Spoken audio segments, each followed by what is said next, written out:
నాయకత్వంలో 140 కోట్ల పైచిలుకున్నటువంటి భారతదేశంలో పౌరులు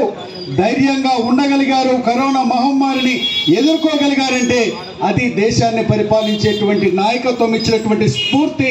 ధైర్యమని ఈ సందర్భంగా నేను తెలియజేస్తూ, ఏది ఏమైనా రాష్ట్రంలో ఎన్డీఏ ప్రభుత్వం గౌరవ ముఖ్యమంత్రి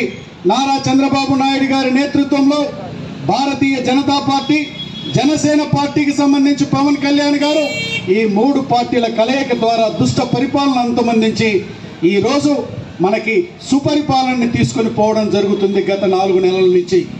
ప్రధానమంత్రి నరేంద్ర మోడీ గారి యొక్క స్ఫూర్తితో, మన యొక్క నారా చంద్రబాబు నాయుడు గారి నాయకత్వంలో, పవన్ కళ్యాణ్ గారి సహకారంతో ఈరోజు ఎన్డీఏ ప్రభుత్వం పూర్తి స్థాయిలో అన్ని విధాలుగా ముందుకు పోతుందని తెలియజేస్తూ, మరి ఒకసారి గౌరవ ప్రధానమంత్రి గారు పూజ్యులు నరేంద్ర మోడీ గారి యొక్క 75వ జన్మదిన శుభాకాంక్షలు వారికి మన నియోజకవర్గ ఎన్డీఏ ప్రభుత్వం తరపున, శాసనసభ్యుడిగా ప్రజల తరపున మరి ఒకసారి తెలియజేసుకుంటూ నేను సెలవు తీసుకుంటా ఉన్నాను.